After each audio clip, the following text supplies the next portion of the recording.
It's dangerous here. Please evacuate quickly. Lena, Ouch. get down. Oh no. No. Could this be the most obscure PlayStation 1 game of all time? Until now, the West has been deprived of Japan's #4 cruise ship disaster game of the late 1990s, but I'm here to finally fix that gap and bring you this cultural masterpiece of a video game. Hi y'all, I'm Mothy, and I have two important questions for you today. How come it that KingWeenzer sink? And why? That's an actual cutscene. This is Septentrion out of the blue, and it's like no other game. Human Entertainment, maker of the Clock Tower games and the proto-open world Mizurna Falls, once gave us a boat horror adventure with the heart of Resident Evil 1, but the gameplay of an 80s Sierra PC game and the presentation of a very early PlayStation title. But this came out in 1999. This was late gen. Though it may take a little generosity to categorize this game as a horror title, playing this thing is certainly horrifying, so we're gonna run with it. It's as though the devs caught Titanic in theaters in 1997, then hustled to capture that cultural moment, borrowing some rudimentary mechanics and plot from Resident Evil, but then they forgot to make it fun. But that's what a casual would say. It turns out Septentrion Out of the Blue is actually a delightful video game if you play it very, very wrongly on purpose, but we'll get to that a little bit later. Out of the blue, this game sure is. It's actually the second title in the series. Septentrion, the original, did come out in English for the Super Nintendo back in 1993. That game reviewed okay, but sold very poorly, making the decision to develop a sequel 6 years later with subtitle Out of the Blue rather apropos. And this gem, this Resident Evil wannabe dressed up as a Titanic wannabe, was stuck in Japanese language up until 2025 when one Pliskin, though I also see credit given to a Deep Wolf on their Boosty page, finally released an English translation patch. The world can all suffer together now. Now, it's not lost on me that my previous video on the channel was also a late 90s Japanese PlayStation 1 game set on a cruise ship disaster. In fact, Septentrion has a lot of similarities with Echo Knight, and I'd encourage you to check out that video later. But when I found another game with such similar characteristics, it became immediately clear what I need to do. Abandon my premise as a horror channel and focus entirely on boat games. We're talking back-to-back-to-back ships, buddy. So, come aboard and bring along all your hopes and dreams. We're diving into Septentrion Out of the Blue. If you end up enjoying the content, I would greatly appreciate your subscription to the channel. I post regular long-form explorations of obscure titles like this one, and that'll help make sure that new videos get surfaced to you when they come out. Clicking the bell wouldn't hurt either because we all know the platform has been squirrely lately with subscription feeds. Thank you so much. Let's play. The root menu cutscene of Septentrion opens with Twin Peaksy piano music behind a little girl dicking with a scale model of the ship that we'll be playing aboard. Cut to the packed Boston Harbor as hundreds in the crowd wave goodbye to their loved ones. The year is... Hold up, what do you think the year is? Write down your answer for later. Then, the KingWeenzer puts out to sea on its maiden voyage. Now, the ship was likely ideated as the KingWeenzer before getting transliterated into Japanese as KingWeenzer, then transliterated back. That left us with KingWeenzer, which is much funnier to say than KingWeenzer, and it also opens up a very big can of pork and beans for me to hit you with white boy music references, so we're gonna go with that. How comes it that KingWeenzer sink? We get some visions of very bad things happening to a boat, ending with the boat dramatically sinking. This ship will never sink. Though, okay, phew, I was worried for a minute there.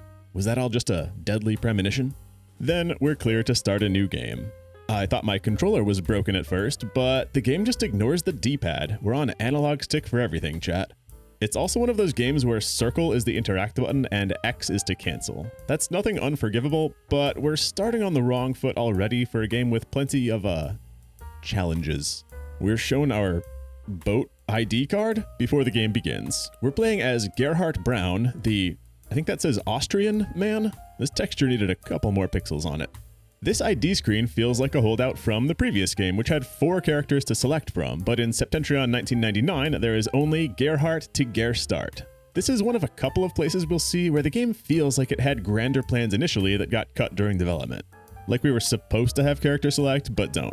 Gerhardt Brown is the KingWeenzer's chief navigator. If we were going to Titanic it and hit an iceberg, this would be the man who had done his job wrong. But as Gerhardt steps out for a short break, it's not an iceberg, but an explosion that rattles the ship. What's going on? I do not know. I'm sure there was nothing wrong. Emergency lights blink for several seconds, then resettle. Captain Long is surprisingly chill about it all. Doubt it's anything bigger than a mere scratch. I don't want to go through the trouble of worrying passengers. But Captain, We must complete our mission. Mission? This is a cruise ship, my guy. Our mission is to have fun, drink, and maybe try that new bedroom thing. Don't worry about it. Just go and get some rest.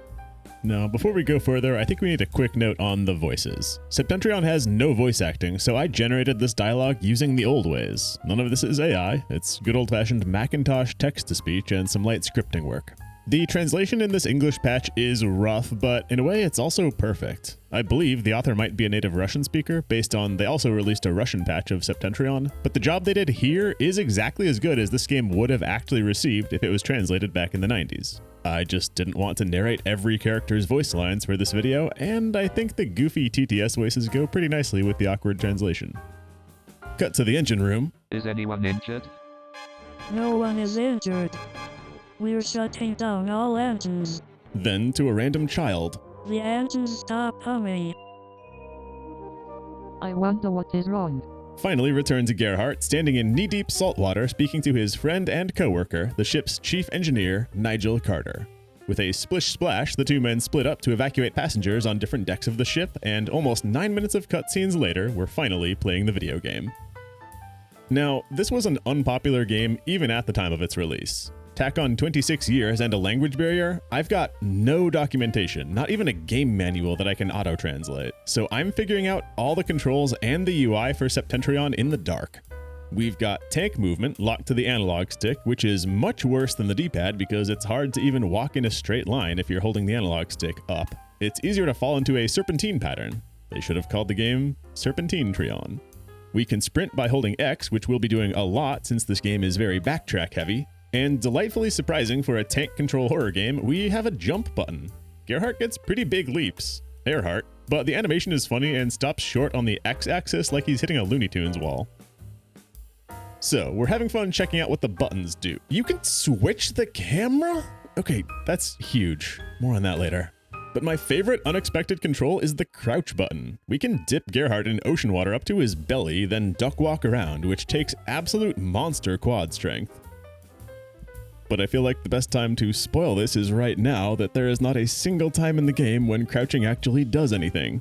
It's only good for being a silly little guy.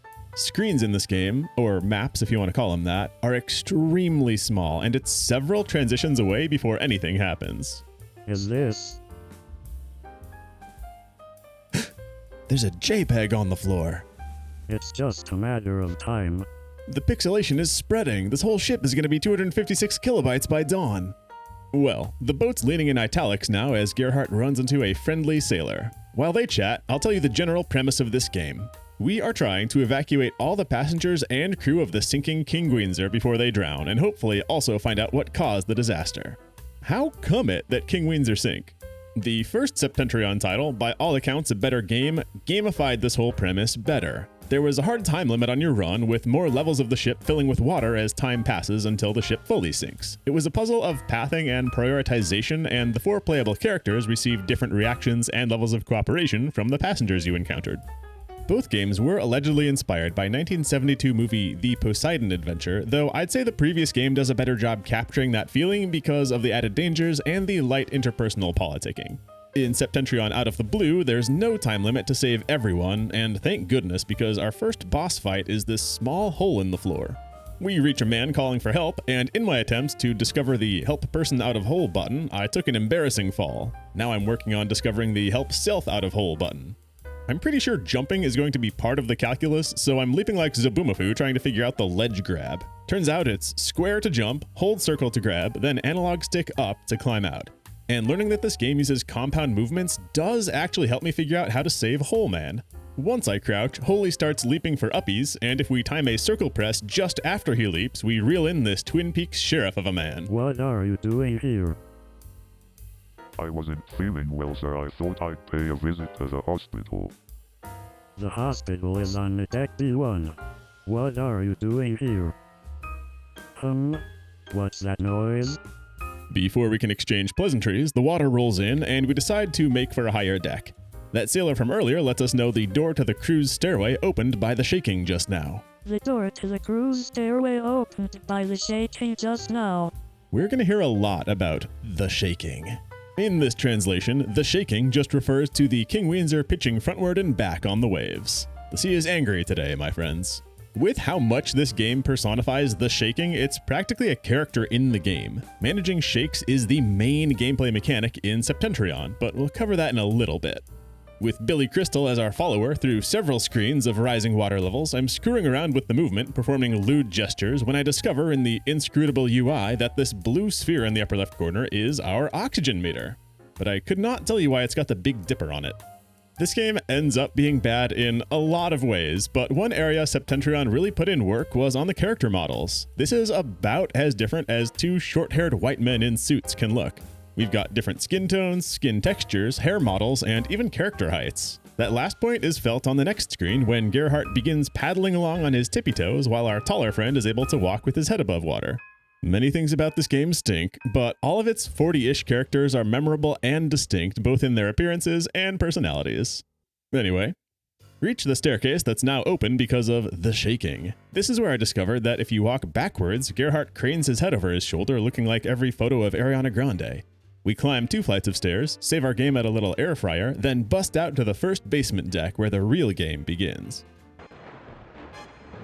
This looks serious. We should probably evacuate people. This is serious. We have to evacuate people. Well, a few screens later on, I luck into finding the radio operator behind the first door that I try. David Burns, whom we inconvenience from his nap, sends out a distress call on our orders. All right. I've sent out GPS coordinates. Which he does, right? Because after Gerhardt quits the scene, we get a dramatic, what's this guy hiding arc shot of David.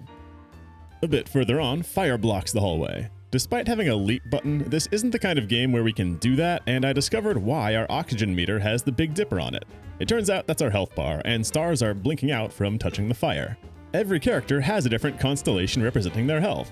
That's a charming touch. We can chug some medicine to fix the fault in our stars, but it takes everything we've got to recover to full. That's okay though, because your hit points don't matter at all. Unless you're roasting yourself next to fires in this game, the only danger to your survivability, well, you can drown if you try to, is the shaking. All while we're running about the KingWeenzer, finding items and solving puzzles to evacuate passengers, the shaking occurs at regular intervals. When the ship shakes, your character and any followers make an exaggerated whoa motion and fall into cat pose. Then, one of 3 things happens. The best outcome was only a small tremor. The ship stays horizontal or returns to level if it was italic, and you stand up and move on. The second outcome is again a short rumble, but the ship will remain at a slight pitch in either direction after the shake. This has no effect on our ability to move around, but it should make us scared. Because if the shaking comes when the ship is already leaning, it could return to level from there, or it might shift further to a severe pitch with the shadow of a game over quickly growing. In this case, you're given control but can only crawl around, and you will game over in 16 seconds when a final rumble slides you to your death. Y'all, it took me a lot of game overs to figure out what you're supposed to do to not simply perish from the shaking. There didn't seem to be anything to grab, and our companion isn't doing anything to help indicate what we should do. I checked if holding still would keep me from sliding. That wasn't it. I tried crouching before the shake to see if that would stop us from falling down in the first place. No dice. Well, it turns out they introduced this mechanic in the least friendly place they possibly could have, a straight hallway. Once the shaking occurs that leaves you in a steep pitch, you have 16 seconds to crawl your butt up against something solid, and no, our companion's manly chin doesn't count. You can back up against furniture or a wall, but you cannot use a screen transition wall. That's an insta-kill, making these short hallway segments at the start of the game especially lethal. Making a new player learn how to survive the shaking in a straight hallway with no furniture and deadly screen transitions on both sides was a terrible choice by the designers. So once you learn how to manage that, proceed with your companion down the halls searching for the hospital. There are lots of doors to check as we go. We check a cabin, and a cabin, and a cabin, and a cabin, Septentrion actually designed in hundreds of identical cabins on KingWeenzer, several dozen per floor, and we're allowed to enter all of them as we search for passengers to help. The big majority of these rooms are empty, but a few of them are not, and we can only rescue certain passengers by stumbling upon a needle in a haystack. Plus, there can be loot in them. I found a medkit in the lockers once, but even when loot is there, I found this game can be really particular about counting your button press to find it. All the while, and for the rest of the game, the shaking continues to hit and delay your progress. We're only safe from it in cutscenes, and they also give you a break in stairwells. Playing the game fully safe and running for cover every time danger flashes is possible, but that would take forever. The shaking wastes a significant amount of your playtime, from the whoa animation to the crawling window to the second rumble that would kill you if you didn't get to safety to standing back up. You're encouraged to push your luck with shaking simply because of how annoying it is to spend half your playtime taking shelter. I have a lot of hard drive space now wasted of footage of my guy falling over. You can generally full sprint around the boat since most screens in the game have safe obstacles within crawling distance in the event of a bad shake, but be careful when you have companions because they need saving too. When you're crawling, you can hit triangle to change control and crawl your companions to safety, but the 16-second window is split among the party, and either of you dying means a game over. So a couple times, instead of getting any one person to a fully safe spot, I had to split the difference and crawl 2 people halfway to safety. We both take damage, but we both live. I know we've spent forever discussing this one game mechanic by now, but it's really the only mechanic I have to discuss in Septentrion. The only intentional mechanic anyway, you'll see. So I quickly gave up on checking every cabin. It's just not rewarding to play like that. But I do check this differently styled door, which opens on a new deluxe style of cabin. Circle spamming my way around the room, I pick up a hard hat helmet? Listen, I checked the footage on a new save file and even played around with the camera. This thing is not rendered in the level. Gerhardt finds an invisible helmet on the corner of the bed. I'm starting to wonder this game might have some quality issues, y'all. Continuing down the hall after that, we get our man to the doctor's office. Looks like doctor is out. Why don't we go upstairs? No, I'll wait here for a little while. Doctor is out, but our friend insists on staying here rather than evacuate with us upstairs. That's kind of suspicious after we met him creeping around the lower decks. He gives his name as Kavinsky, and Gerhardt warps up to the atrium on the first deck where Captain Long is in conversation with the radio operator, Burns. I was just telling him to hurry up with a distress call. Mr. Brown already told me to do it, but... Oh, there's no way he sent it the first time. Maybe he'll listen when it's the captain ordering the call?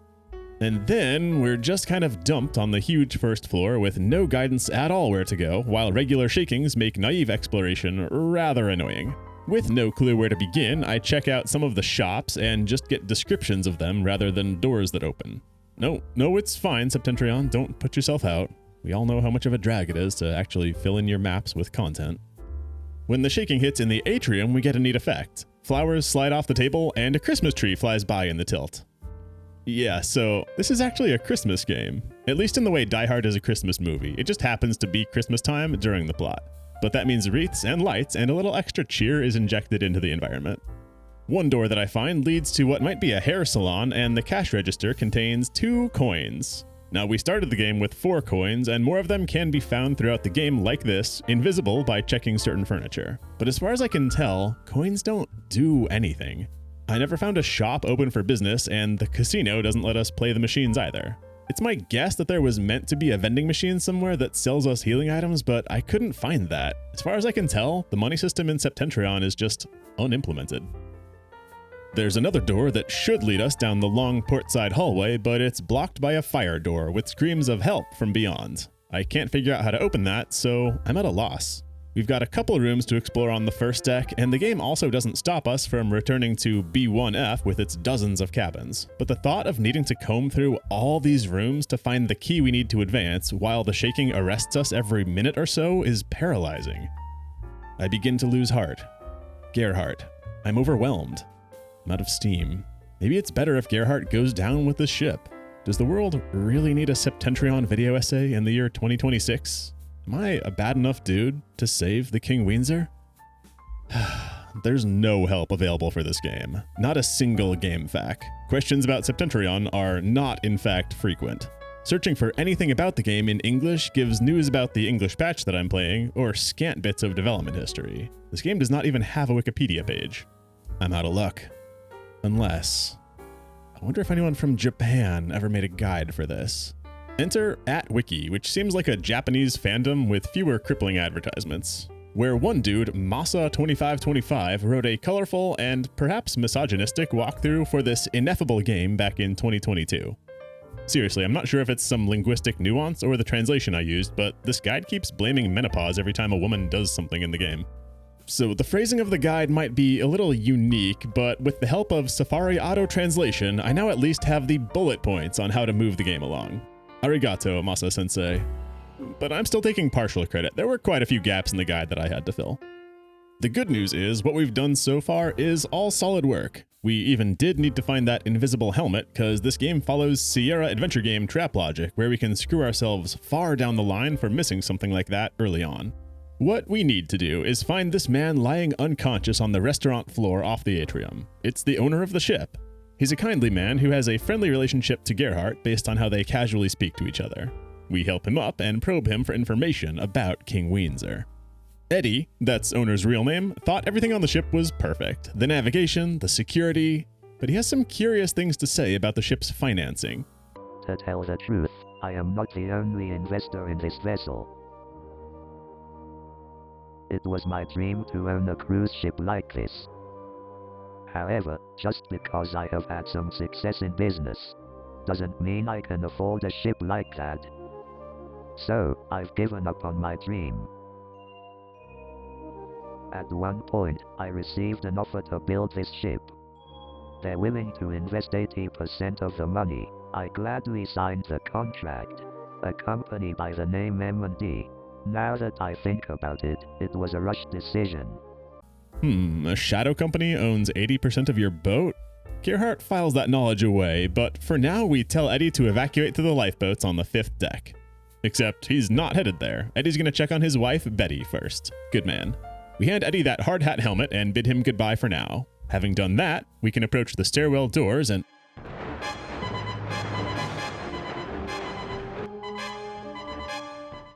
It's the ship's chief engineer, Nigel Carter. He's on the PA to the lower decks, asking the crew to all help evacuate passengers, and... Hold on, is that a contemporary PC? Like, from 1999? Remember when I asked you to guess what year we were in? Why did I think this game was set in the 1910s?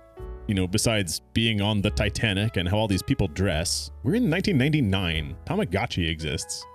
Anyway, Nige gets a response buzzed in from Daniel Johnson, who's trapped in a flooding elevator, and suddenly we're in control of our second character, Nigel. We even got a hint on where to go this time. We should try to save Johnson on the lower deck. Advancing down the hall, a help cry leads us to a room smelling very much of wine and cheap perfume. What's wrong? The air conditioning is dead. Engineer Bob complains that the AC is out and that the door is broken in that order. Bob must run warm. Of course, the panel to fix both of those issues is missing a fuse. Now, a bad shake in this room gets me thinking about something. I realize we're crawling under the thick visual layer of smoke. It's what you'd want to do in real life to reduce smoke inhalation. But standing tall and taking in a lungful of smoke does not deplete our oxygen or hurt us. And I almost feel like it was supposed to.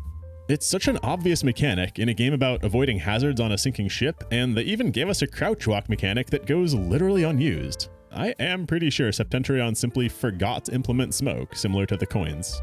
We grab a fire extinguisher and quit the room. After traveling a ways down the hall, our bare hands are sufficient to pry open the elevator door that frees Daniel Johnson, gaining him as a follower. Then the very next screen also has someone to rescue, but that door won't open. At least it's clear what is going to help this guy because the air conditioning is mentioned. Now, this next section with Nigel is the most puzzle-heavy part of the game, and in fact, I'd call it the best part of the game. Our goal is naively to find a fuse for that computer, but the several dozen small storage rooms in this part of the ship are relatively content-rich and worth exploring. There's stuff in like 4 out of 30 rooms rather than 1 out of 30, but start by grabbing vinyl tape from the floor and the hallway. The fuse we need is in one room, and there's a laser cutter in another that we may as well pick up. Now, if you've been wondering what this huge yellow anchor is in the UI, that acts like a compass, the business end pointing towards the front or bow of the ship. I didn't actually learn that for a while, but this section benefits greatly from flipping your camera around to see items and yourself. The anchor's purpose became pretty clear when you're doing that a bunch. Septentrion, unlike Resident Evil, has 3D modeled levels, meaning the camera doesn't need to be in a fixed location. But it's never a free camera. We can observe dear Nigel only from the port side or the starboard side, toggling between them with the press of L2. I generally played with the anchor pointing right so that it aligns with the in-game map, but occasionally screens just work better if you flip them around. One door hides a cry for help. We can't open it because, quote, water is coming. Translation leaving a little to the imagination. A cable hanging from the ceiling is mentioned, so maybe we can find our way up there. But first, discover in one of the storage rooms a young woman stowaway who's been ignoring the alarms and calls to evacuate. Kinda like that time in college, I was sick of the stoners setting off the fire alarms, so I hid in my room and played Silent Hill 1 under a blanket instead of gathering outside. Nigel asks for the girl's name, but she blows past, and our reaction feels more like a guy who got turned down for a date than a person of authority trying to herd people to safety on a sinking ship. Another of the storage rooms has a curious feature, an open hatch leading up above. It's about time we got to use the uppies button again. So, Nige takes to the ceiling. Johnson is still trailing us like a puppy, and he quickly gets stuck on a corner as we go to extinguish a fire.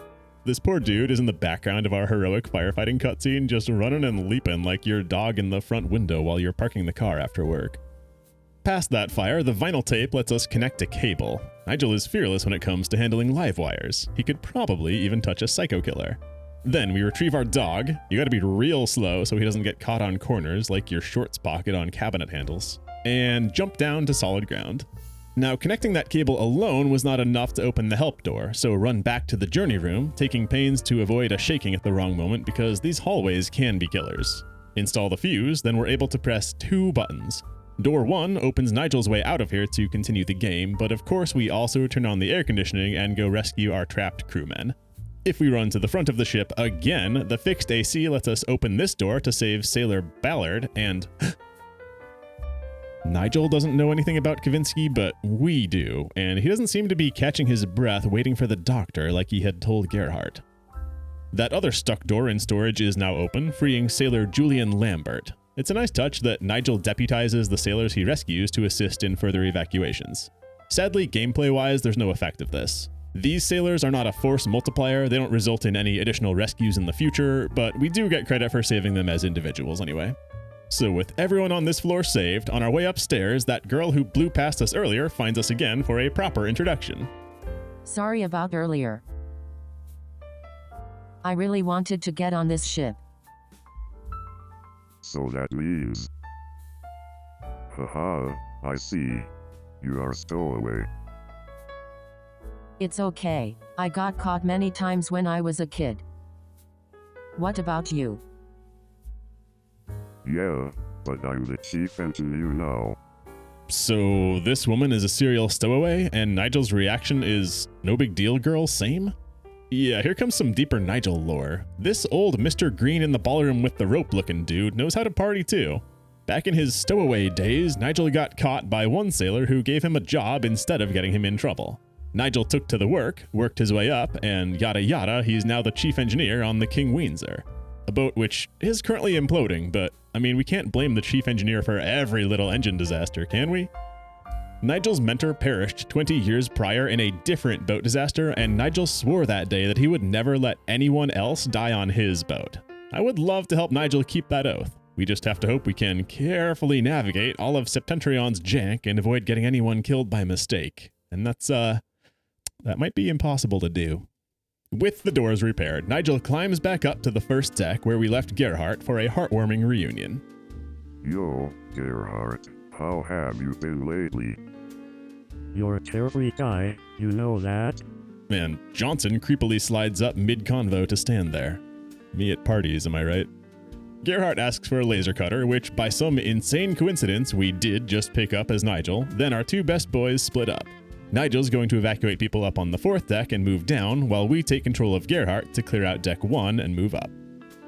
Let's start by lasering open that fire door in a Sega Genesis cutscene that looks like it was gonna be a minigame, but the devs ran out of time. This game only got half finished, I swear. With the help of a monstrous oblique kick, we send the door flying and save 3 individuals. Oh damn, he's kinda violent. Rudolph, in self-righteous white person anger, is resistant to the idea of getting on a lifeboat to save his own life because he paid for these tickets, dang it. He's going to enjoy the cruise he paid for. His girlfriend Sandy has to convince him to drop it and leave. The third person back here is very small human being Lena Seed, who's a nurse, but not an employee of the ship. She's just here on vacation, though she is eager to help Gerhardt save people. I guess you're a passenger. Which means I can take you with me. I can't afford to put my passengers at risk. A superhero who saves people all by himself. Gerhardt hems and haws about allowing Lena to help until she convinces him that all superheroes need a sidekick. Very well, I'm going to need your help. My pleasure, mister. Gerhardt. Gerhardt Brown. Lena Seed, nice to meet you, Mr. Brown. Gerhardt is fine, Miss Seed. It's Lena, Gerhardt. Come on, let's go. And call me crazy, but are these two catching a vibe? I don't think there's a Mrs. Gerhardt yet. Maybe Lena has a chance. Back in the atrium, I'm horrified to discover the water level's risen to the first floor. Me and Lena are paddling our way through a room with no air pockets. But right then, a poorly timed shaking sends us into cat pose, awkwardly underwater while it plays out, and I discover that at least the game doesn't count oxygen against us in such a compromising situation. In a game that weaponizes jank against us, it's important that the jank pendulum also swings in our favor sometimes. Once we're standing up, approach the stairs up to deck 2. Now, I saved my game before speaking to the man in the second floor atrium because according to my Japanese guide, simply meeting this man before meeting certain others on this floor causes them to die? And yeah, because I stepped into the bar next where the camera ominously begins on a spinning ceiling fan before panning over to Marty McFly and the blonde chick from ABBA. What's going on? Are you telling me that this ship is going to sink? Unfortunately, you're too soon. Oh no, we have to get out of here. Lena, Ouch. get down. Holy crap. Holy crap, that woman got Final Destinationed. I see Rita is a huge metal fan. And that single chair blow was lethal to the dude, too. How could this be? Oh no, no. I expected that these people might die in the future through some abstract cause and effect, but nope. Speaking to that Asian dude in the atrium immediately signs their death warrant. We're reloading. If we head to the bar before meeting the fateful Asian, the bickering couple is okay and Lena proves her worth by convincing them to evacuate. Dear passengers, please stop fighting for a moment. Ooh, the ship is in a dangerous state. So, go up to the 5th deck. What do you want? Who are you? Gerhardt has to step in and bring some male gravitas to the situation. The ship is in extremely dangerous. I've already said that. There is a lifeboat on the 5th deck. Please hurry up there. But I lost my engagement ring. Then leave it to me. I'll find it and bring it to you. Hey, Lena. Rita, let's leave it to this lady sailor. Okay, okay. I'm Michael J. Miller, and this is Rita Shields. Please deliver the ring to me later on behalf of this no-good man. Hey, wait, Rita. At which point, Michael and Gerhardt take time out of their busy ship evacuating schedule to share a knowing glance and be like, women, am I right? We're peeved at Lena for promising about the engagement ring, but clever Lena admits that she only said that to make them evacuate. We can talk about it later. About the ring and other things. Oh, she's locking it down. They're definitely gonna end up together.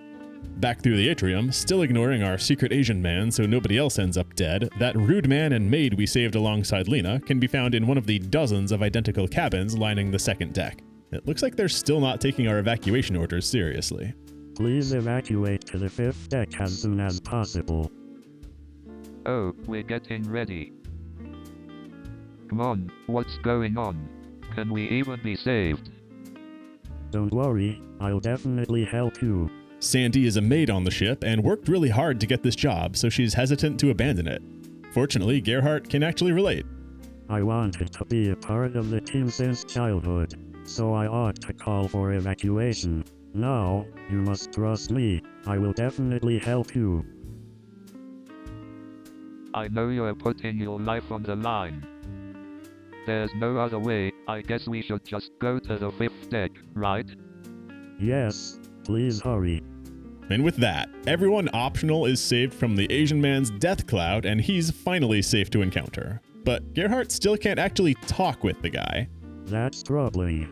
He appears to be an Asian. It looks like we'll need a translator to save him. And getting a translator for this man is an absurd quest. First, we go up the same hallway we took for Rudolph and Sandy, only now we're waylaid halfway by a college English major, Daisy, whose friend Shelley is a Japanese student. Daisy runs off to fetch Shelley from her room, only for Shelley to walk up to us moments later. So now we have to go fetch Daisy back from Shelley's room, and at least we're given a hint on where to find that. My room is 3104. Room 3104, the one at the bow. If we use some logic to deduce room 3104 is on the 3rd floor and check rooms toward the bow, our search space for Daisy doesn't need to be too large. These 3rd floor hallways on the way to the bow are lovely screens for dealing with the shaking. Big market stalls line the middle, one of them is even a Christmas store. And the recessed entryways on all the cabins can be used as a safety ledge, or you can duck fully into those rooms for an easier time managing companions. Speaking of, where's Lena? Once we reach the foremost hallway screen, we don't even need to check individual rooms for Daisy. She's been knocked flat in the hallway, mercifully for us, and some gentle words from Gerhardt revive her. Gerhardt. Let's go together. Yes, but can we be saved? On the wings of the wind. Oh, you're a Charles Dickens. What a surprise. Ha, I used to read a lot in the past. Come on, let's hurry. Yes, Mr. Dickens. Oh my gosh, bro, flirting with every PYT you save? It's a long run from here back to the 2nd floor atrium. Well, in a normal game, this would be a short run. Septentrion is at its worst when you simply need to get from point A to point B. Then there's no ignoring how frequent and disruptive the shaking is. Even at a full sprint back to Shelley, I had to stop several times to take shelter with Daisy. Then, once we're finally back, Shelley will help us learn what's troubling the stubborn man. Did you understand each other? Yes, we did. His name is Shaoji-san and he is a professor at the Japanese university. I see. Did you tell him to evacuate? The thing is, he forgot an important paper or something. He left it at the bar. He's been looking for it, but he can't seem to find it.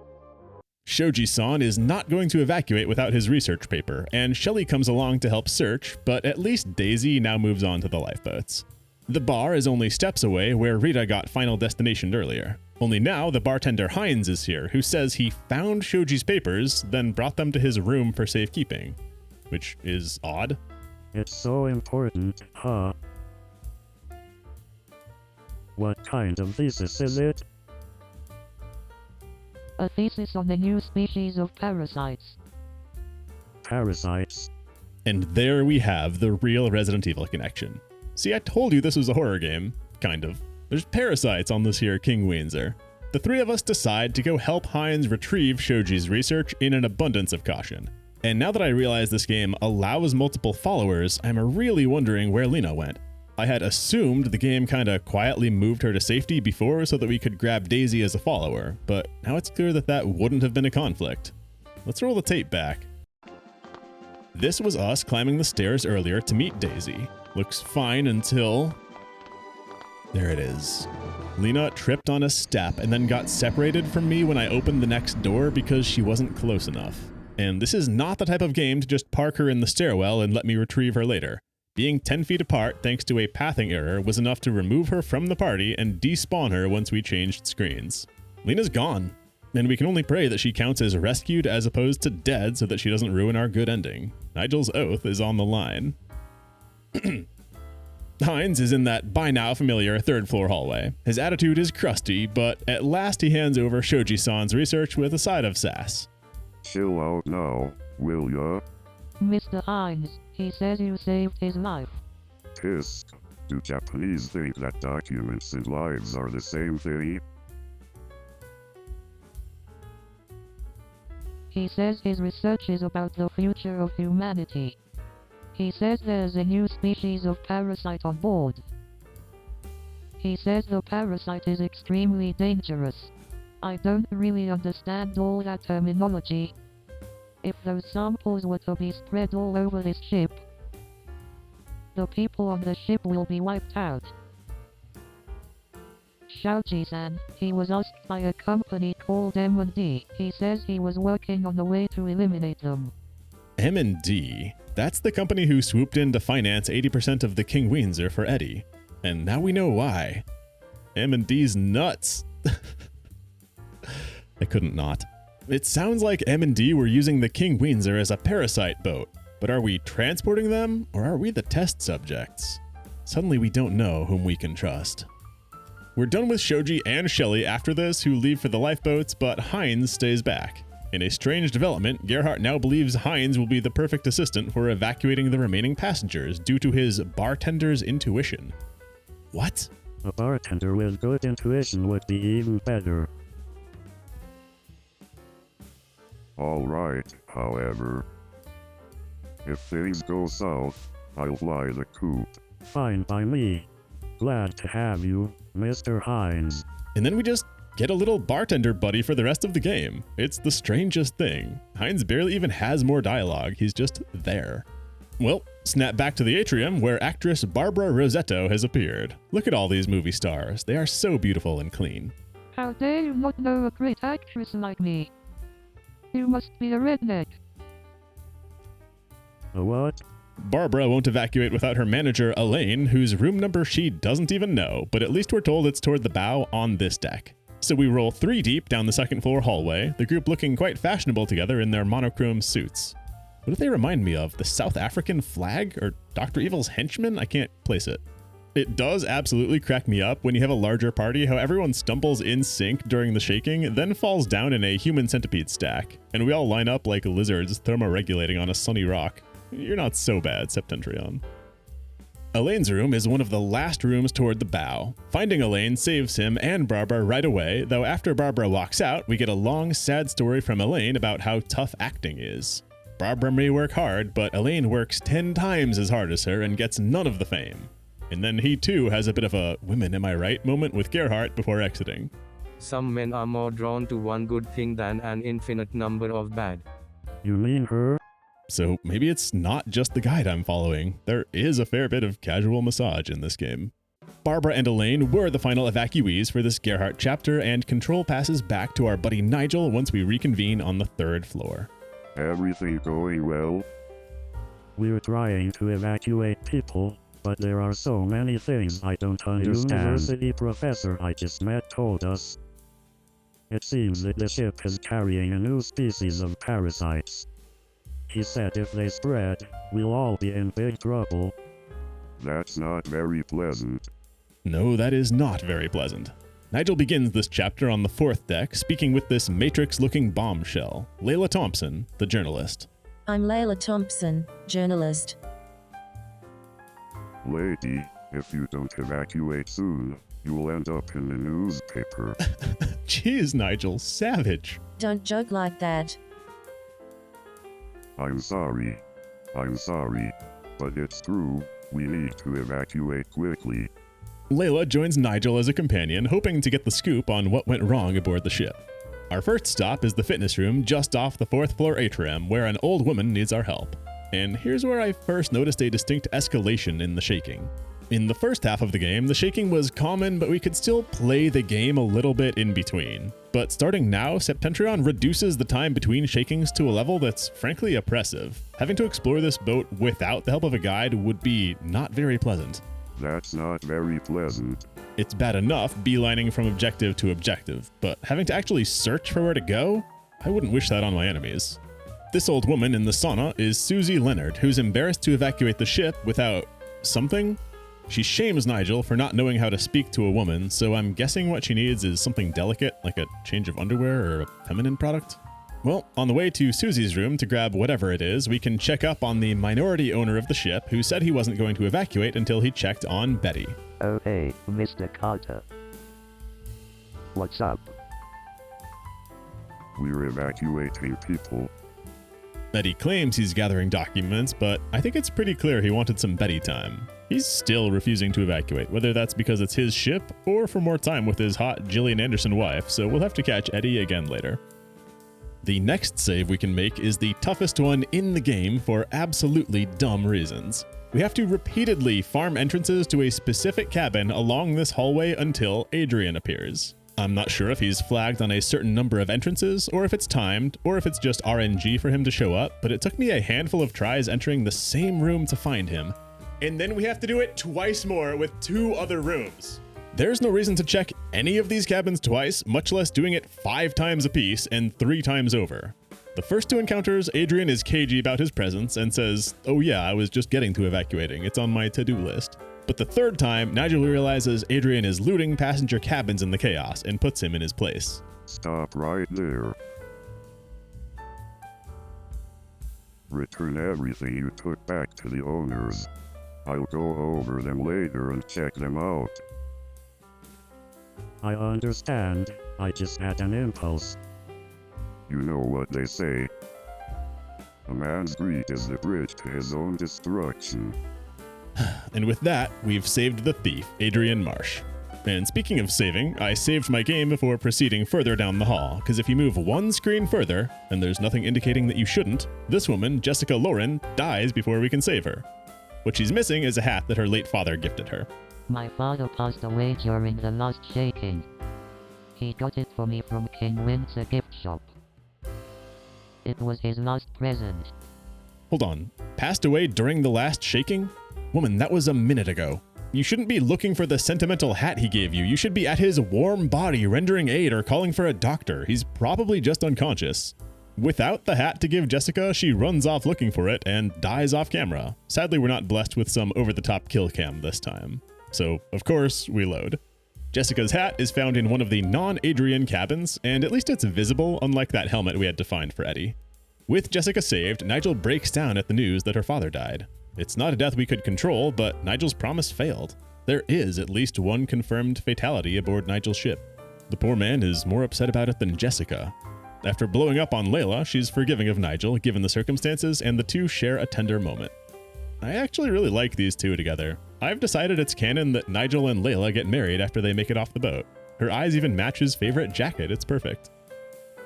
Our power couple debrief on all the strange happenings aboard the ship and begin to put some pieces together. First, is that the company that built the ship is a fake company. A fake company? Yes, it's registered, but it has no actual presence. We don't even know where the funds are coming from. What about the owner? He has only 20% of equity, the rest is all theirs. M&D. Michael Long, the captain of this ship, he's still in the army. Military? Isn't that strange?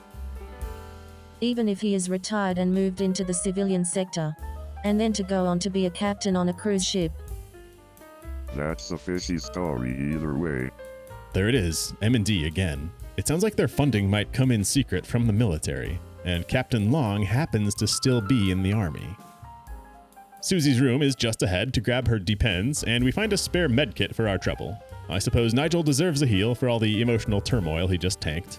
Now, I had never healed Nigel from a slide he took a while back because a game like this will periodically reset your health, especially if you're switching characters.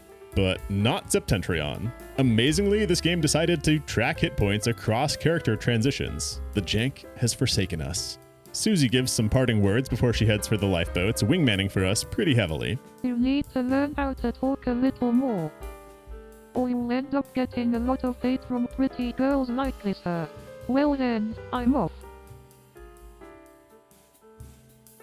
Oh, and, What is it again?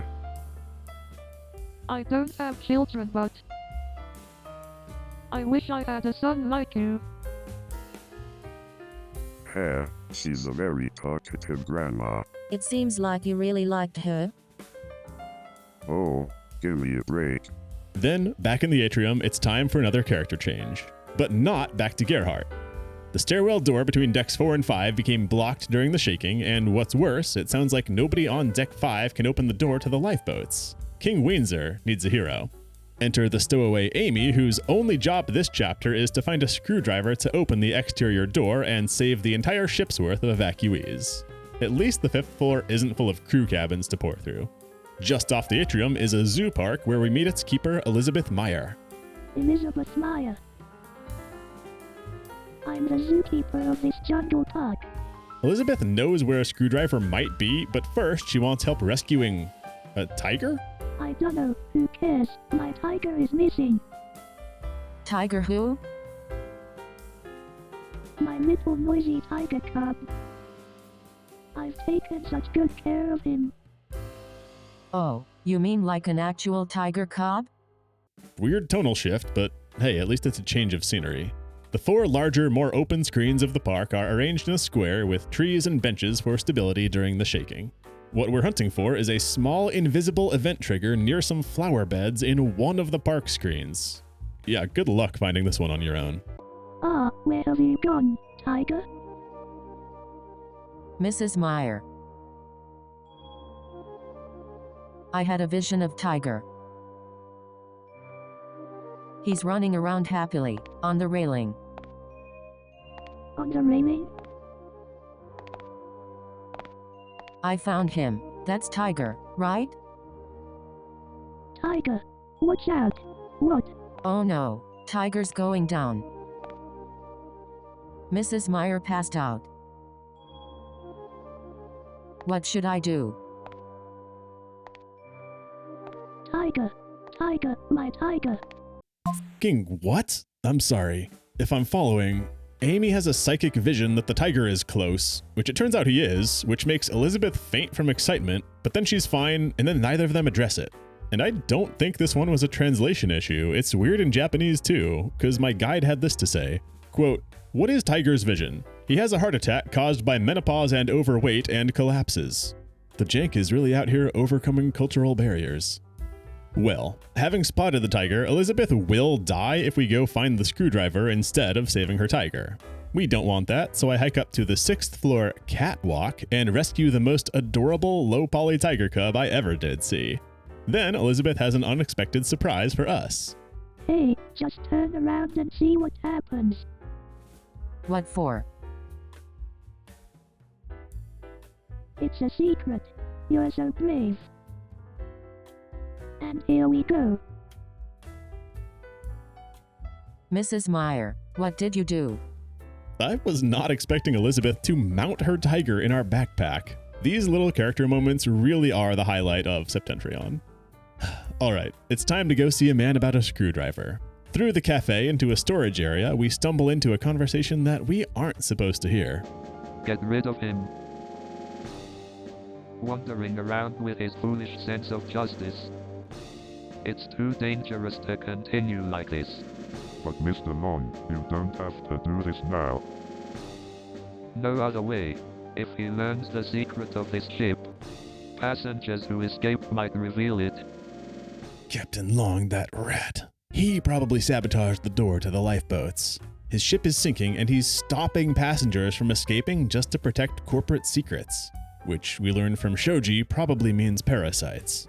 Captain Long orders Burns to take out Nigel, whose do-gooder commitment to saving passenger lives has introduced chaos to Long's plans.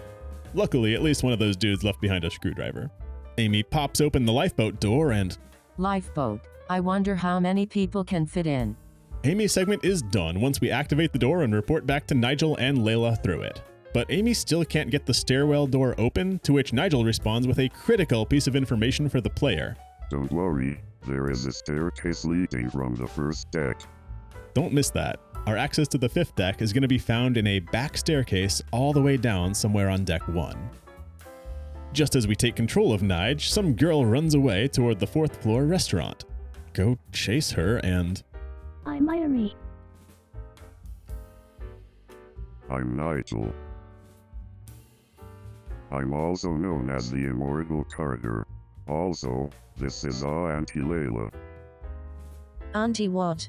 Nigel, with perfect buffoony dad energy, knows what to say to calm down the lost child Irie. Saving her is thankfully straightforward. Just bring Irie to the hallway on this floor where the child reveals her dad's dead. Hopefully she means a while ago, not like that hat lady whose dad had kicked it a minute ago. That's how my dad was. He used to work till late every day. Yet, he was always there for me and my mom. If only he had lived, everything would have been fine. Irie.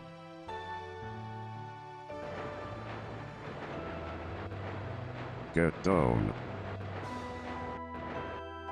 Irie. Oh, crap. Septentrion actually kills the kid. I don't think you're supposed to do that, video games. Irie gets scooted off screen by the shaking, and instead of running after her, Nigel and Layla just stand there with their hands on their hips, saying, "Aw, drat. Shucks. Shame how that just happened." Septentrion characters have a hilariously blasé attitude toward people dying right in front of them. Okay, load up. To save Irie, back in the restaurant where we met her, we're supposed to explore all the way in the rear to find a pendant on the floor. It's Mom's. I see. Then that means she's around here somewhere. My mom is dead. What? So this is a Hatwoman situation. Irie's mom died moments ago. Cause remember in the starting cutscene, that's Irie's mom telling her to quit playing with the model of the ship. Instead of getting claimed by the shaking, this time Betty shows up with opportune timing to take charge of Irie and bring them both to safety. Mind you, with the stairwell doors stuck, I don't know how any of these people have been allegedly getting to the 5th deck, but the game doesn't really concern itself with that, so neither shall we. Just bring Layla down to the 3rd deck to reunite with Gerhardt and pass off control for the final chapter. Who are you? Layla Thompson, journalist. An excellent journalist. Don't be silly, this might be important. My bad. Go on.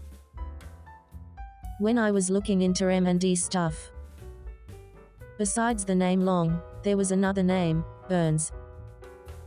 Ring a bell? I have a radio operator on the ship named Burns. David, no way. You never know what a person is like. God damn it.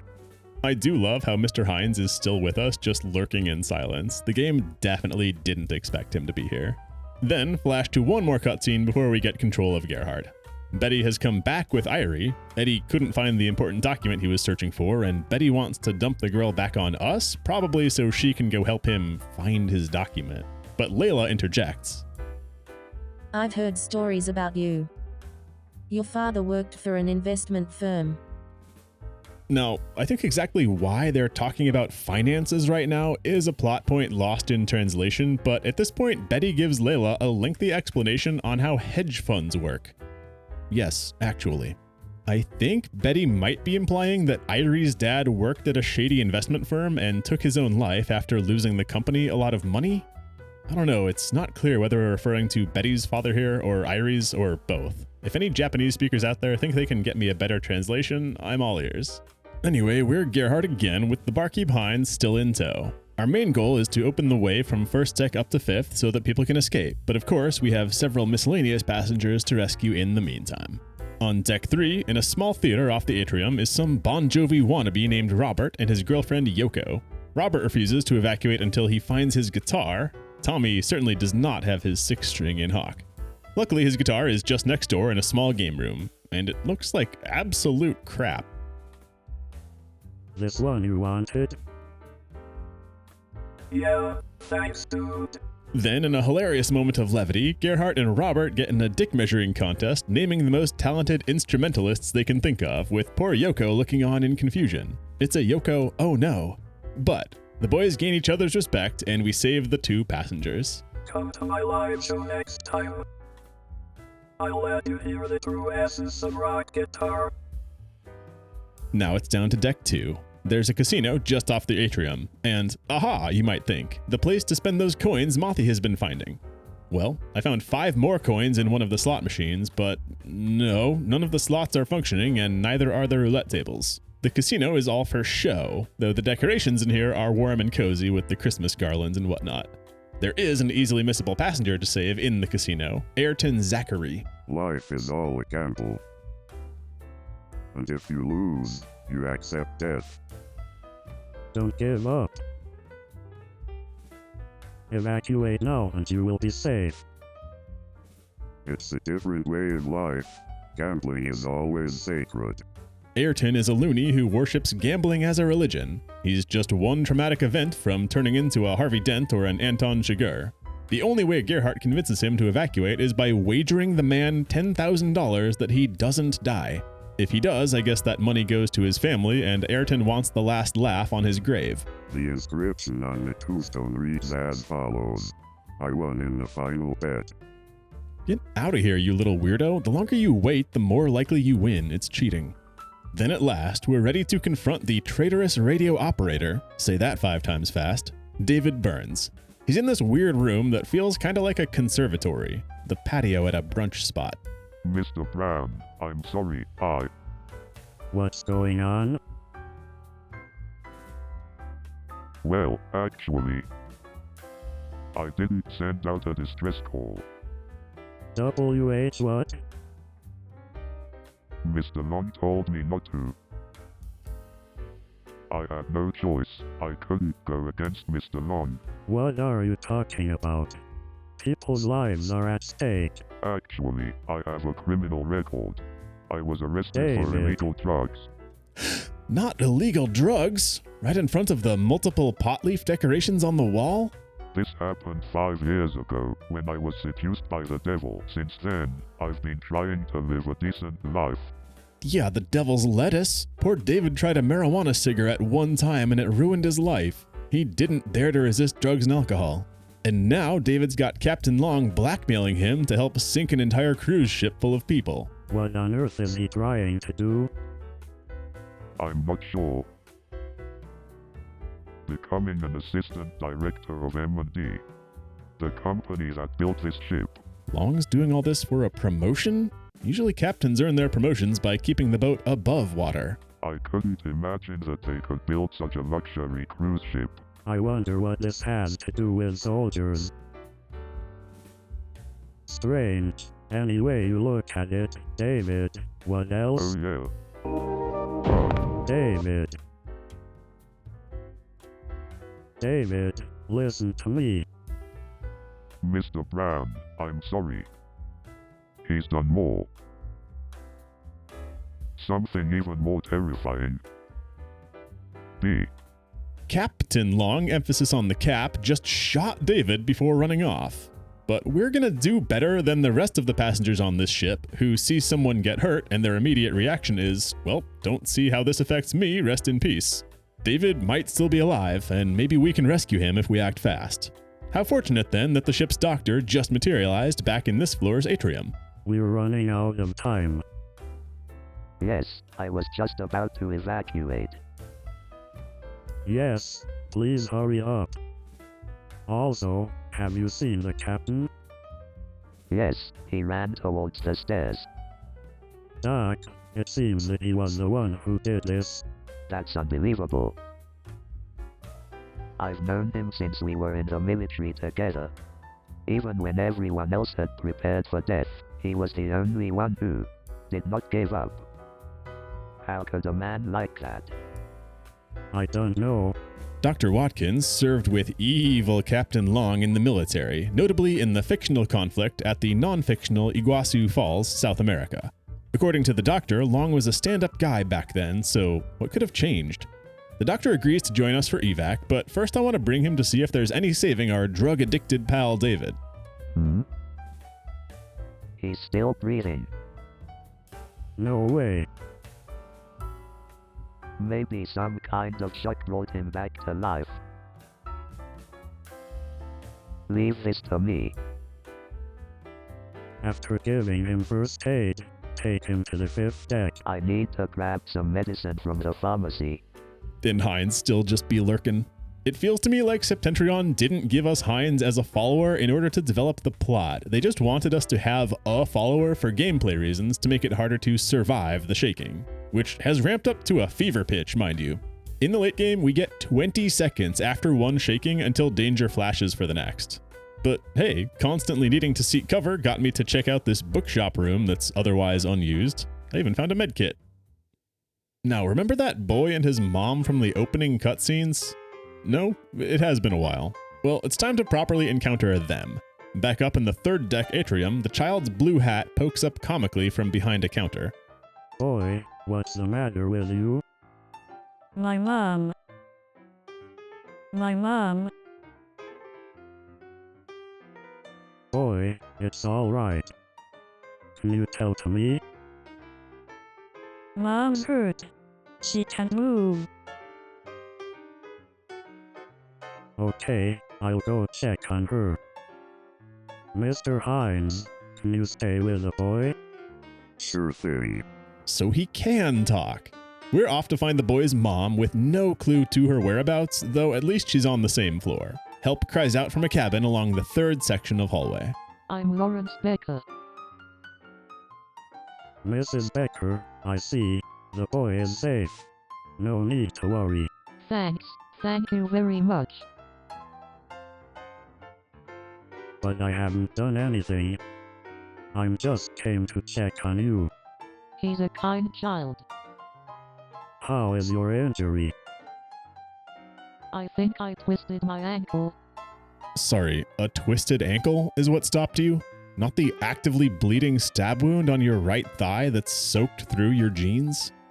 Well, we're magicked back to her son in the atrium and ask if they've seen anyone else. Some cops went upstairs a while ago. Pops? I think you mean the owner.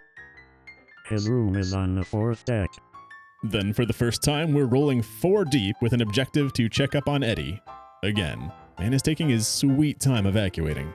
The midship staircase from 3 to 4 has broken by now, or was sabotaged, so we've got to descend all the way down to the 1st deck before we can climb back up on that other staircase we were told about. And this poses a serious logistical problem with a large party.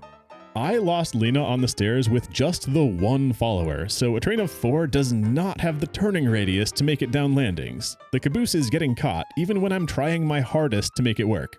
So, enter a new, probably unintended game mechanic of needing to manually scooch this mom to line up with each new flight of stairs as we go. Then I got a game over anyway after all that caution because the first floor was filled up with water and the woman drowned. Like, I could bob my own head above water level, but something about how the follower train works, not everyone was getting breath. So, I load, and after another round of herding cats down the stairs, the first floor isn't even flooded this time. It clicks to me that the direction of the ship's tilt matters for flooding purposes. It's only a shame they use this mechanic exactly one time right here for gotcha game overs. This could have been a neat puzzle mechanic, having to manage floodedness in certain rooms.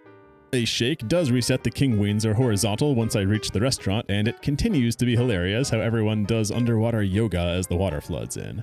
Then the back wall here used to be on fire, but thanks to that flood, we're allowed through into that magical staircase we need for reaching floors 4 and 5. But... Hey, slow down there, will ya? Let Mom relax a little. If necessary, just leave me behind. Mom, we're all gonna get out. You can know that. Fire and water are approaching.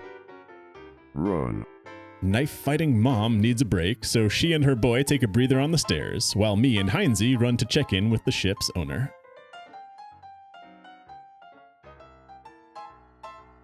Oh, Mr. Brown, I was just leaving. That helmet helped me a lot. I might be dead if it hadn't been for that. Aha! So this is how much later we would have realized we killed that guy if we hadn't found the invisible helmet before reviving him at the start of the game. By the way, about M&D. What did you find out about M&D? Well, from what I have in my files, I don't understand. We learn that Eddie's father used to run a company with a lot of military contracts, but grew to dislike working with the military and weaned off. He cautioned Eddie against taking military business on his deathbed, a lesson that Eddie wishes he listened to given this mess on the KingWeenzer. Come to think of it, the deal with the M&D company, Mr. Long handled everything. Why don't you ask him? Actually, this accident appears to have been caused by him. What? It's true. David, the radio operator, informed me he was shot for that. Unbelievable. At least Eddie is willing to put things right. He tells Gerhardt to check Captain Long's room for important documents and agrees to take the blame for allowing all of this to happen. You're all right, Eddie. Plus, great news. Eddie and Betty were the final passengers to evacuate. Thighstab got some rest, so we're able to bring our group back up to Deck 5 and the lifeboat door. That also means we're finally done with Mr. Hines, whom we leave in charge of the lifeboats. Ignoring that, there are plenty of sailors evacuating too who should be doing that. Gerhardt is on his own to see the plot through. Why did Captain Long sink his ship? What's M&D's interest in a cruise ship? And what was all that about parasites? The path up to Deck 7 is through the catwalk where Amy had rescued Tiger. Then we reach the bridge, which we recognize from the opening cutscene. There's not a soul here. All the sailors long abandoned this place. I guess that explains why the ship is tilting so bad. Captain Long's cabin is easy enough to find, one of the only 2 larger cabins on this floor. There's nothing special about it at first, but if we play with the camera angle, we find 2 glowing objects. One is a keycard, which is actually useless on this playthrough, stay tuned, and the other is a top secret document explaining everything we need to know about the plot of Septentrion. 6 years ago, during that Iguazu Falls conflict the captain and the doctor were deployed to, a new kind of parasite was discovered in the jungle. They named it Brutish Beta, and it's essentially a carnivorous leech. They grow to about an inch, they're extremely aggressive, and they even attack humans. If one infects you, it's a 100% lethality rate, so interest grew in using them as biological weapons. So the military launched their plan, to build the world's largest passenger ship and launch it with 100,000 brutish larvae on board. Then a few days later, they'd sink it in the Atlantic, sacrificing its passengers as a breeding ground. The KingWeenzer is, of course, that ship. And it looks like someone doesn't like that I found that document. It seems like you figured it all out. But the truth is always deeper. I'll be waiting for you. This X-Files looking ass intercepts us in the hallway and says to follow him to learn more. That's no big deal, says I. He's got to be in one of the 46 other cabins on this deck. Get searching. I cannot emphasize how rough this game would be without a guide. These rooms are identical. There's just a scary old man hiding in one of them. So once we find his cabin... You're just like Alec, with your persistence. Do you know my father? I'm Ralph Morris, and I work at the military research lab. Then you must be. Yes, that's correct. Brutish Beta has taken on a new life in my hands. You think you could get away with this? Don't be a fool.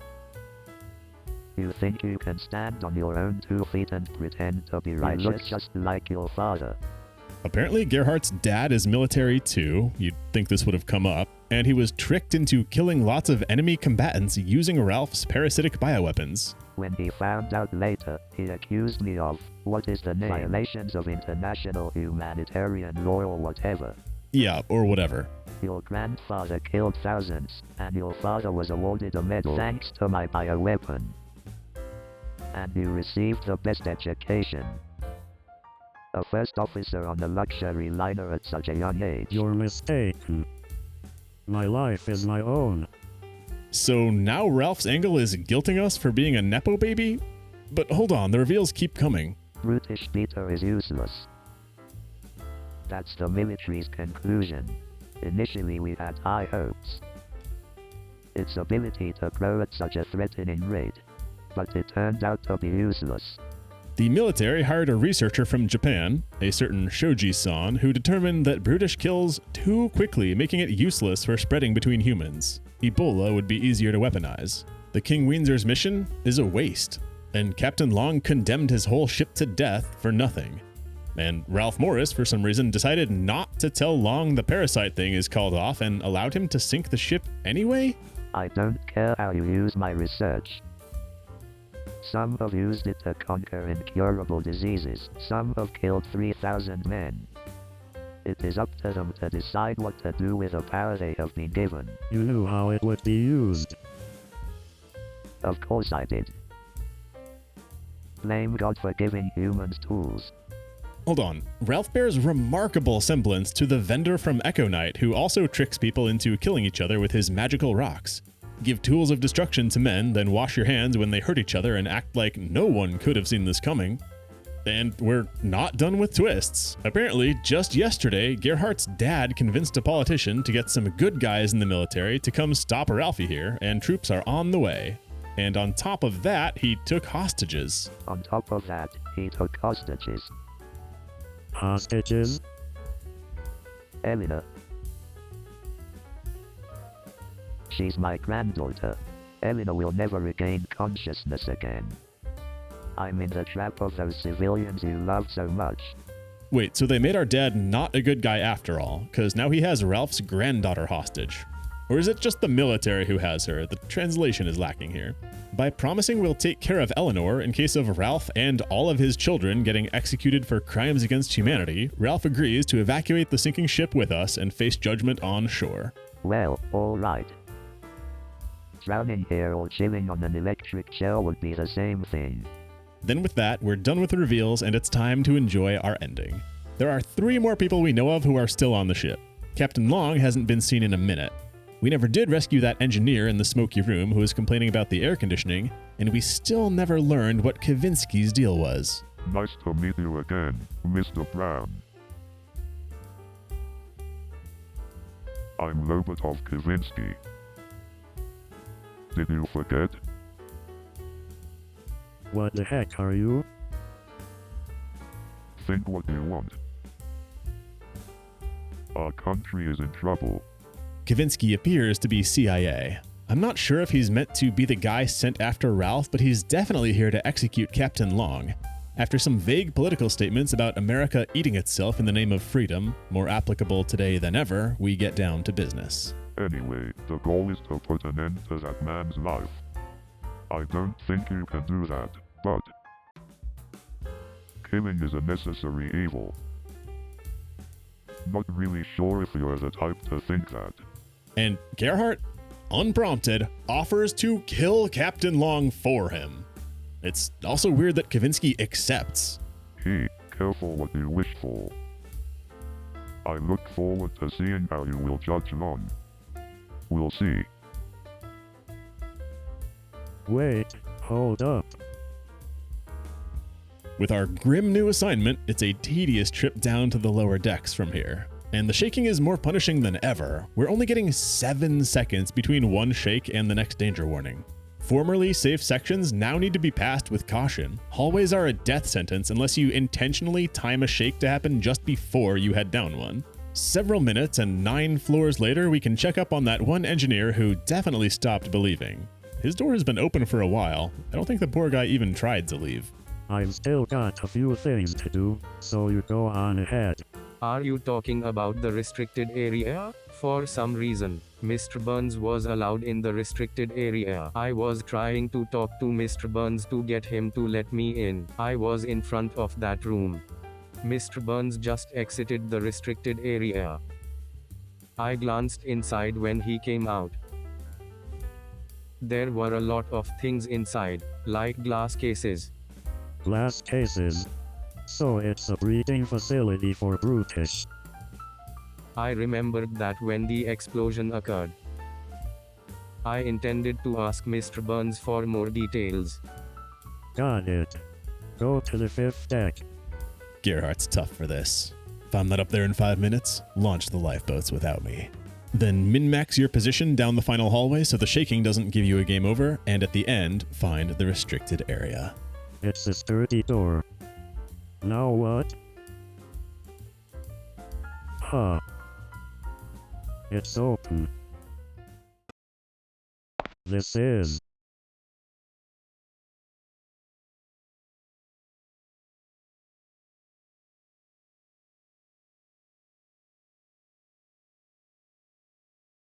This is all. Brutish beta.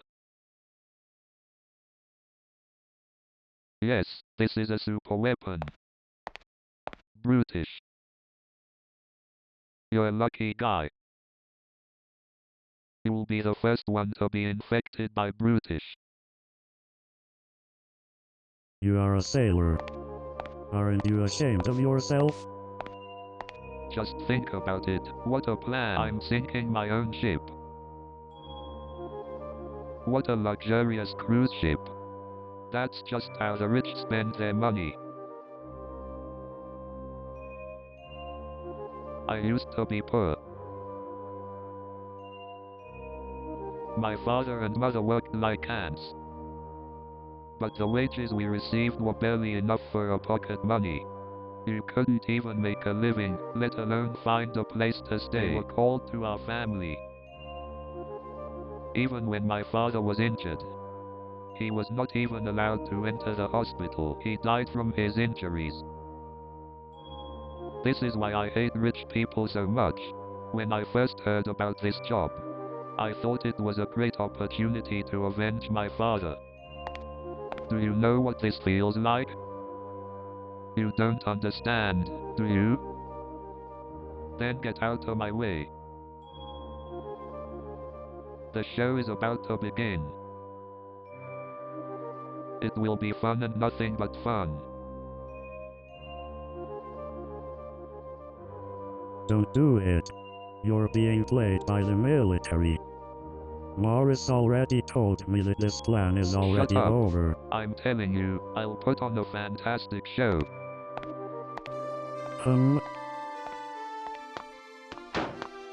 Nigel.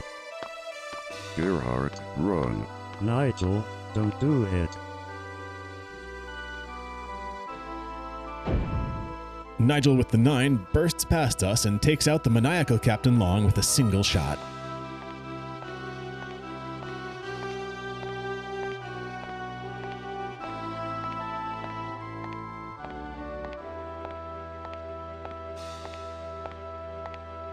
This is over now. Nigel. It's done. It's literally not. I can see Long's head. He's standing back there. What did he do? Shoot his finger? It's time to go home, to our port. I guess the lurking captain was just an oversight. So long, Long, and good night. Rain pounds down and lightning strikes over the ocean as an unidentified sad man looks on and says, White storm. Okay. The KingWeenzer then rolls definitively, capsizing and finally sinking as a host of lifeboats float away. That's Septentrion. We're given a results page listing the fate of every passenger and crewmate aboard the ship. Of 36 humans, we saved everyone except Captain Long and f***ing Lena, who killed herself by missing one step in a staircase near the start of the game. I saved Invisible Helmet Guy. I saved the gambler who's only in the casino at one specific moment. I saved the freaking RNG dependent check the room multiple times guy. But Lena's seed robbed me of a perfect ending. Screw this game. The silver lining is, there is no better ending. Even saving 35 of 36 ends the same way, and I know that because the scarce other footage that exists of this game shows them getting our same ending despite not losing Lena. So, I thought I was done with this game. I was ready to be. But as I scrubbed through that long play to check whether saving Lena changes anything, something dawned on me with horror. A deep, black, abyssal horror. I have to play this game again. Because there is no footage in existence of the bad ending of Septentrion. I looked at myself in the mirror. Am I a content creator? Or am I a content creator? Ladies, gentlemen, and those outside the binary, I present to you the world's first 0% homicide run of Septentrion out of the blue as I chase down a different ending that may or may not exist. The great news, and I am absolutely not kidding when I tell you this, is this game gets way more fun when you're playing it bad on purpose. Not only is it a little faster because you don't need to hunt for people to save, the genre of the game changes entirely. Now it's a puzzle game trying to sort out how to get everyone killed, since Septentrion really expects you to save most of the NPCs along the critical path. For example, we're forced to rescue Kavinsky from his K-hole at the start of the game. The game requires this. But they can't stop me from leaping over the hole afterward and letting Kavinsky fall back in. If he's still down there when we screen out, boom, no more Kavinsky. Last time we asked Burns to send out that distress call. We know he fakes sending it anyway, but I didn't bother asking this time. The game still makes us reach the doctor's office to advance, and to my big surprise, they actually accounted for Kavinsky not making it with you. So this game does plan for branching gameplay criteria. Some of the time. Instead of dropping off Kavinsky to catch his breath, now we meet the doctor aura farming in his office with a cigarette in the dark. Thankfully, this scene does not evacuate the doctor. We still need him around for later to save Burns. Or not. Speaking of Burns, we still run into him with the captain on the first deck, but now they skip the line of dialogue where Burns says that Gerhardt already told him to send the distress signal. But don't worry, this is no Baldur's Gate 3. They can't possibly account for every branching path. I'm sure we'll still find ways to break the game pretty bad. My goal in this run is basically to speedrun the game, trying to find the minimum set of triggers for advancing between chapters. We want to avoid interacting with NPCs so we don't help them, but interacting with NPCs is unfortunately often what advances the state of the game. So I'm doing a lot of detective work here, poking at the game and testing plot flags. What I lay out here would basically be the guide for a real speedrun if anyone who hates themselves wants to try running Septentrion and tag me. Well, to advance to Chapter 2 under Nigel, we have to do two things. Touch the fire door for Gerhardt to realize he needs a laser cutter, and go revive owner Eddie from the floor in the restaurant. But we don't need to give him that helmet. I'll be curious to see how that ends up killing him later. Then we can pass things to Nigel. This section in our good playthrough was rather complicated. We had to grab the fire extinguisher, grab the tape, jump into the ceiling to repair that cable, grab a fuse, grab a laser cutter, repair that computer, then go back for some rescue scenes before returning to the first floor. For this homicide run, I reasoned we'd at least need to repair the cable to power our door out of here, but we end up needing to follow most of the same steps. Extinguisher, tape, fuse, fix the cable, computer. Nigel's technically allowed to skip the laser cutter, but don't because Gerhardt needs that anyway, and they would make him come back down here to grab it in the next chapter. We can skip fixing the air conditioning after fixing the door, even though they pre-place your cursor over to the button and really want you to hit it. You can back out to condemn that one guy whom the air conditioning saves. And we can skip meeting Amy in her closet, which makes the dialogue a little different when she runs into us on our way out. The exchange here is less personal. Nigel doesn't share his background about his old mentor, and as she leaves, it's weird girl rather than Nigel expressing his determination to save anyone. In Chapter 3, back with Gerhardt, we are forced to cut down the fire door because the only stairs up to the higher decks are locked with a key that's on the floor past here. I was worried cutting down the door might save these people, but as long as we don't follow up with Rudolph and Sandy in their room later, they don't make it out. Lena gets added to the party, but she's the one person I don't need help killing. In fact, Lena defined the whole stairs murder technique. Let's just slip her under here and... Hey, so here's something else funny I discovered. Remember how I was weirded out that the bartender Hines accompanied us for so long even though he barely had dialogue? Well, from watching that long play, apparently Lena just stays with you for most of the game instead of Hines if you don't lose her early on, and Hines evacuates as soon as you meet him. So I actually had a pretty unique experience on my first playthrough with Hines as my assistant. The next part of the game with Shoji-san and the translation girls was a mess to untangle in a way that doesn't save anyone. This time we want the fan to kill that woman at the bar, so I spoke to Shoji before going there and it's empty. Those people simply don't exist if you don't have Lena with you. I get it, because she does play a big role in their cutscenes, but I wonder how many of these interactions might differ based on whether you're accompanied by Lena, Hines, or neither. Well, we do still need to meet Daisy, and then Shelly. Sadly, I couldn't find a way to make Shelly translate without going to rescue Daisy from the hallway upstairs. So, Daisy has to join us as a follower, but what if she had a little trouble navigating the stairs? Amazingly, Septentrion still accounted for this. If you somehow manage to kill Daisy in the 45 seconds she spends as your companion, Septentrion does change the following cutscene. Where is Daisy? I'm so sorry. Oh no. I could have helped her. Poor Daisy. I'm so sorry that happened. I'm so sorry that happened? And then the cutscene launches straight into business with Shoji in the translation. Shelly's all, poor Daisy, anyway, parasites desu. I'm so glad we're playing the game shitly. This is way funnier.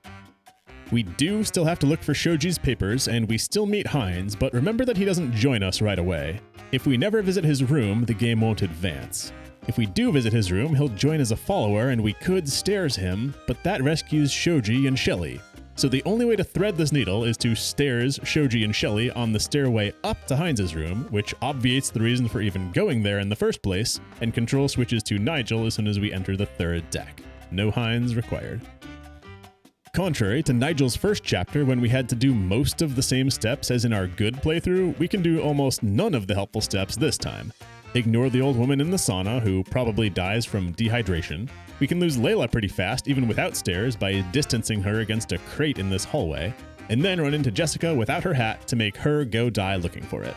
And meeting Jessica is actually the only trigger for advancing the game, so head right back to the atrium and pass things off to Amy. Amy still needs to find that screwdriver, but we don't need to save Tiger.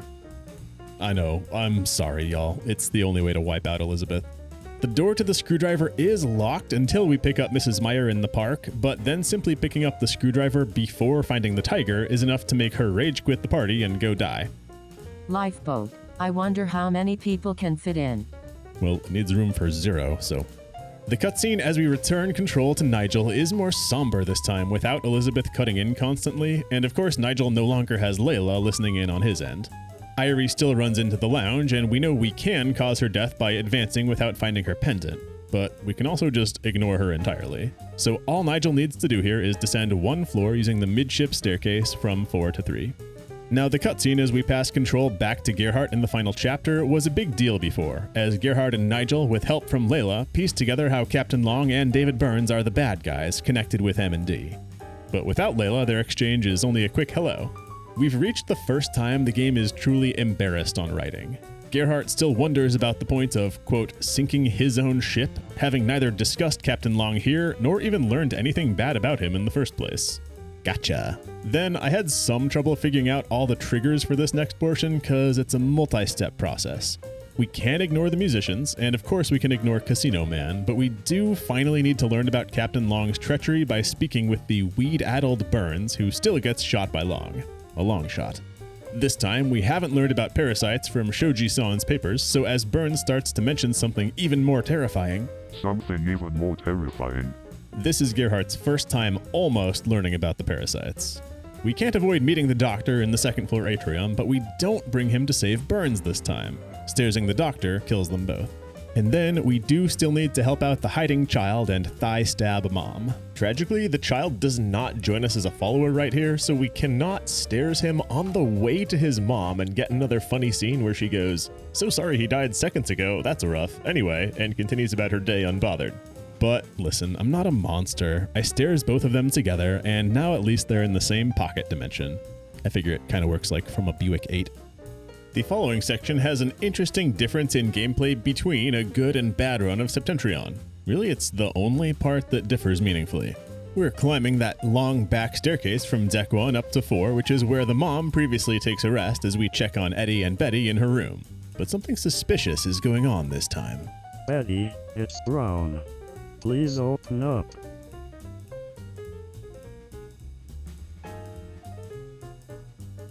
Something is up. I need a key card. Something is up. We need a key card. After climbing to deck 5, then 6 and 7 to the captain's room, this is what the key card is for. Opening Betty's room in the endgame if you didn't give Eddie his helmet. Alas, I fear we have to grab that top secret document too, because possessing it is what unlocks the door to the lower deck where we finish the game. We're not allowed to leave Gerhardt totally in the dark about what's happening on the KingWeenzer. But we can ignore Ralph's invitation to meet in his room. He'll drown on this playthrough, which, probably is not great for his hostage granddaughter. Kavinsky's not around to talk about killing Long, then we run back down to floor 4 to see about that key card. I killed him. I killed him. Betty killed Eddie. And apparently Lena's ghost is here to comfort her. Mrs. Betty, please stay strong. This ship is going down, and we need to escape. Ha! I knew I'd be able to break this game. They actually did a respectable job changing dialogue trees and leaving certain lines out of cutscenes based on who's with you and what events you've witnessed, considering the level of polish on the rest of the game. But there are holes too, and Lena's ghost here may be the worst one. I killed my husband. I pushed him against the wall in a state of shock. I must atone for my crime. I'll stay here. This is an absolutely wild way for Betty to die. I guess she shoves Eddie into the wall in every timeline, and it's lethal if we haven't given him a hard hat. Gerhardt owes so much loyalty to owner Eddie that he doesn't even question it when Betty decides to just die here. But hey, on the bright side, at least one person in this game has an appropriately emotional response to somebody they care about dying. Gerhardt addresses the ghosts of Boy and Mom when he gets back to where they would have been resting. Hurry to the deck. And if we hurry to the deck, Gerhardt celebrates a job well done of rescuing all 0 passengers. Looks like all people saved. Mr. Brown, what the hold up? Hurry. Hey, who the hell's on my lifeboat? I don't know these men. I guess in canon, since this is supposed to be the largest cruise ship ever, the 36 people Gerhardt does or doesn't save is only a small piece representative of the whole. It's a synecdoche of saving. We're safe now.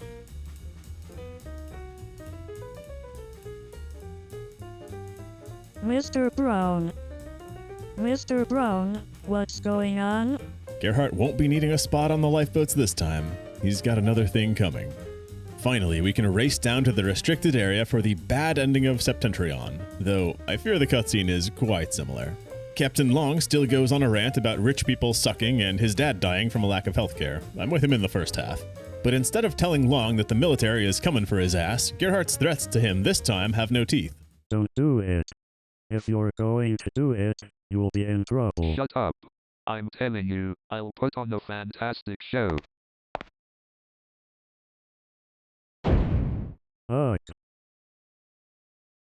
Long. Hey, stupid man. Long, you scum.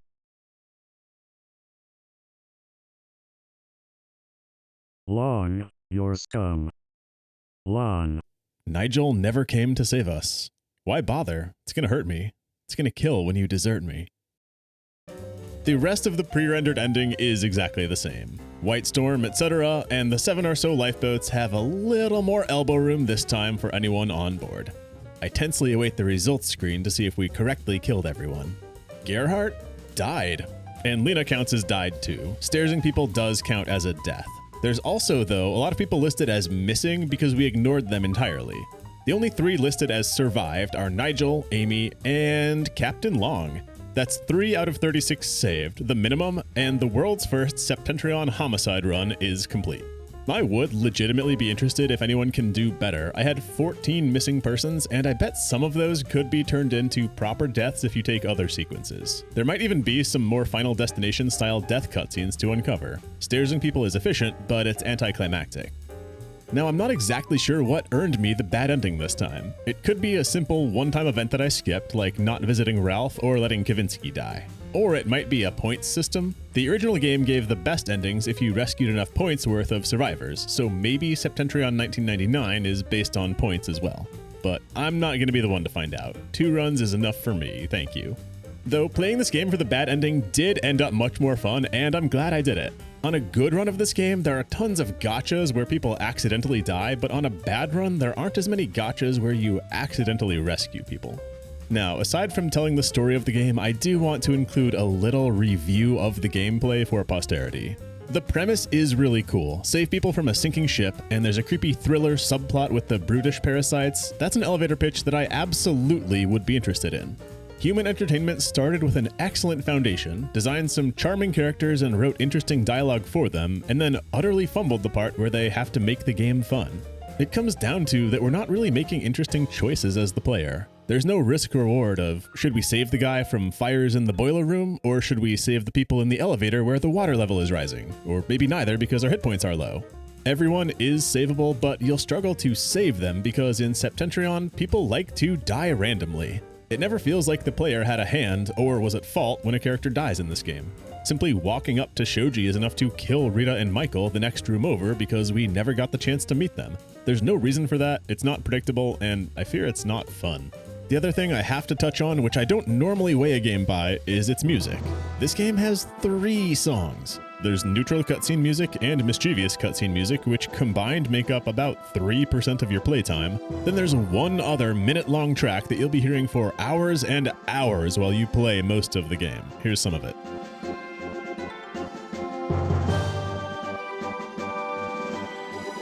It's a fine track. You just hear way too many loops of it. So my criticism isn't of the composition itself, but the fact that Septentrion just didn't budget anything for audio. That sucks. Overall, I tried to keep the tone of the video light because this is more about celebrating a heretofore unknown game, but a couple really nasty downsides definitely detract a lot from this game's bright spot character interactions. Septentrion out of the blue proves that not every untranslated retro Japanese game is a hidden gem. Sometimes it's just hidden.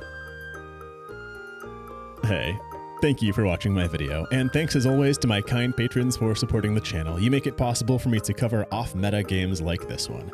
If you want more Haunted Cruise Ship content, but in a game that's actually good, you should check out my Echo Night video next.